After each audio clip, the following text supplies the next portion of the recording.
உலக மக்கள் அனைவருக்கும் வணக்கம். இப்போது நாம் துலாம் ராசியின் புத்தாண்டு பலன்களை பார்ப்போம். சனி பஞ்சமஸ்தானத்தில் வீற்றிருந்து அருள் தரப்போகிறார். எனவே தொட்ட காரியங்களில் வெற்றி கிடைக்கும். திடீர் பணவரவு மனதை மகிழ்விக்கும். பஞ்சமஸ்தானத்தில் சனி இருப்பதால் பிள்ளைகள் வழியில் நல்ல சம்பவங்கள் நடைபெறும். புத்தாண்டின் கிரகநிலை. புத்தாண்டின் தொடக்கத்தில் உங்கள் ராசிக்கு 6இல் ராகுவும் 12இல் கேதுவும் சஞ்சரிக்கிறார்கள். பொருளாதாரம் திருப்திகரமாகவே இருக்கும். தொழிலில் இருந்த குறுக்கீடுகள் அகலும். 2இல் புதனும் சுக்கிரனும் இணைந்திருக்கிறார்கள். இந்த புத சுக்கிர யோகத்தின் வாயிலாக தொழில் நிறுவனம் கூட கட்ட முயற்சிப்பீர்கள். பங்குச்சந்தை வியாபாரத்தில் ஏற்பட்ட சர்க்கல்கள் சரியாகும். சூரியன் செவ்வாய் இரண்டும் சகாயஸ்தானத்தில் சஞ்சரிப்பதால் பொது வாழ்வில் உள்ளவர்களுக்கு பொறுப்புகள் கிடைக்கும். கூட்டாளிகள் அனைவரும் சேர்ந்து உங்களையே முழு நிர்வாகத்தையும் பார்க்கும்படி ஆதரவு தருவார்கள். உடன் பிறப்புகளின் கல்யாண கனவு நனவாகும். 5இல் சனி இருப்பதும் யோகம்தான். பிள்ளைகளுக்கு மேல்நாட்டு படிப்பிற்கேற்ற வேலையும் கிடைக்கும். பாகப்பிரிவினை சுமூகமாக முடியும். குருவின் பார்வை பலன். புத்தாண்டின் தொடக்கத்தில் உங்கள் ராசிக்கு 7ஆம் இடத்தில் இருக்கும் குரு பகவான் உங்கள் ராசியை பார்க்கிறார். அவரது பார்வை 1, 3, 11 ஆகிய இடங்களில் பதிகிறது. ஆரோக்கியம் சீராகி ஆனந்தப்படுத்தும். அதிகார வர்க்கத்தினரின் ஆதரவோடு புது முயற்சிகளில் வெற்றி காண்பீர்கள். 7இல் குரு இருப்பதால் வாழ்வில் வசந்தம் வரும். உடன் பிறப்புகள் உங்கள் குணமறிந்து நடந்து கொள்வார்கள். இதுவரை நஷ்டத்தில் சிக்கியிருந்த தொழில் இப்பொழுது லாபத்தில் இயங்க தொடங்கும். கும்ப சனியின் சஞ்சாரம். உங்கள் ராசிக்கு 5ஆம் இடத்தில் சனி பகவான் சஞ்சரிக்கிறார். பூர்வ புண்ணிய ஸ்தானத்தில் பலம் பெற்று சஞ்சரிக்கும் சனி யோகத்தை வாரி வழங்குவார். பாகப் பிரிவினை செய்வதில் ஏற்பட்ட தாமதம் விலகும். எதையும் திட்டமிடாமலேயே வெற்றி வந்து சேரும். செய்யும் தொழில் எதுவாக இருந்தாலும் அதில் சிறப்பான பலன் உண்டு. சனியின் பார்வை 2, 7, 11 ஆகிய இடங்களில் பதிகிறது. அவரது பார்வை 2ஆம் இடத்தில் பதிவதால் பணப்புழக்கம் அதிகரிக்கும். நினைத்த காரியத்தை மறுகணமே செய்து முடிப்பீர்கள். பாராட்டும் புகழும் உங்களை மகிழ்ச்சிப்படுத்தும். குடும்பத்தில் கெட்டிமேளம் கொட்டும் வாய்ப்பு வந்து சேரும். கேட்ட இடத்தில் உதவி கிடைக்கும். அதிகார பலம் பெற்றவர்களின் நட்பால் சில காரியங்கள் கைகூடும். சனியின் பார்வை சப்தமஸ்தானத்தில் பதிவதால் கணவன் மனைவிக்குள் இருந்த கருத்து வேறுபாடுகள் அகலும். கல்யாண முயற்சிகள் கைகூடும்.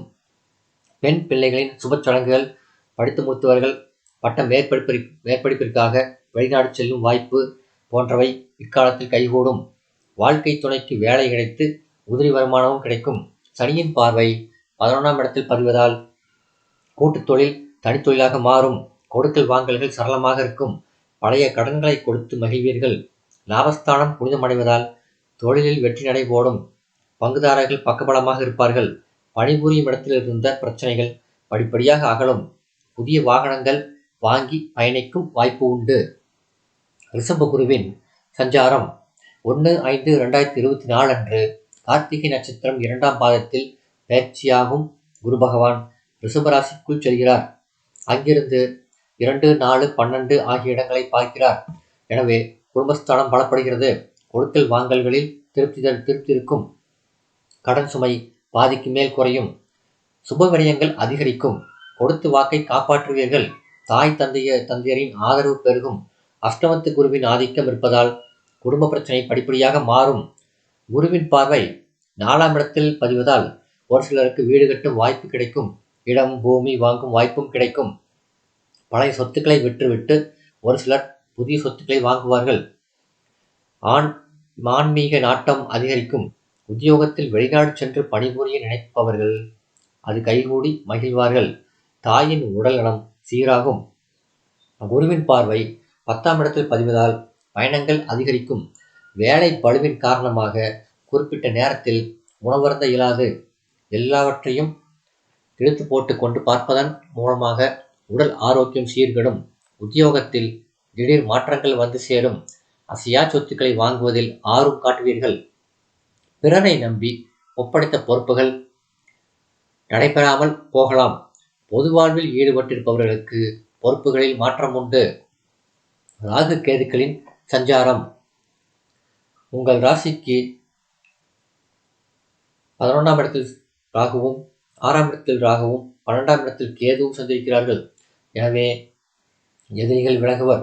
எதிர்பார்த்த உத்தியோகம் கிடைக்கும். தொழில் முயற்சிக்கு நண்பர்கள் உறுதுணையாக இருப்பார்கள். உத்தியோகத்தில் உள்ளவர்களுக்கு உயர் பதவியும் ஊதிய உயர்வும் உண்டு. 12ல் கேது சஞ்சரிப்பதால் ஆன்மீக நாட்டம் அதிகரிக்கும். வருமானம் போதுமானதாக இருக்கும். வீடு கட்டுவது அல்லது கட்டிய வீட்டை வாங்குவது பற்றி சிந்திப்பீர்கள். உத்தியோகத்தில் உள்ளவர்களுக்கு நீண்ட தூரத்திற்கான மாறுதல் ஏற்படலாம். பதவி உயர்வை முன்னிட்டு ஒரு சிலர் குடும்பத்தை விட்டு பிரிந்து சென்று வேலை பார்க்க நேரிடும்.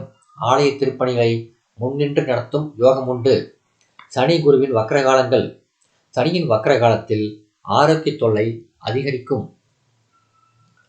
உத்தியோகத்தில் வீண் பழிகள் உருவாகலாம். உங்கள் திறமைக்குரிய அங்கீகாரம் கிடைக்காது.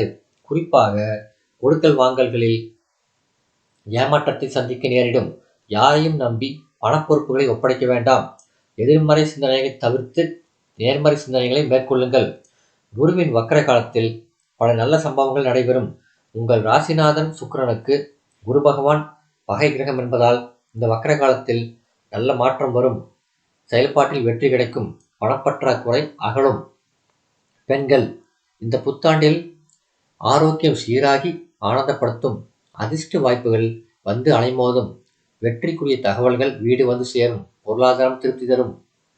பஞ்சம சனியின் ஆதிக்கத்தால் நல்ல சந்தர்ப்பங்கள் நாடி வரும். கணவன் மனைவிக்குள் ஒற்றுமை பலப்படும்.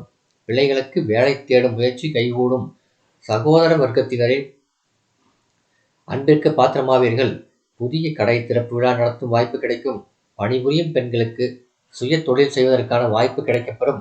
பரிகாரம்: பூஜை அறையில் தினந்தோறும் லட்சுமி வழிபாட்டையும் வெள்ளிக்கிழமைகளில் கனகதாரா ஸ்தோத்திரம் படித்து லட்சுமி வழிபாட்டை சிறப்பாக மேற்கொள்வதும் நல்லது.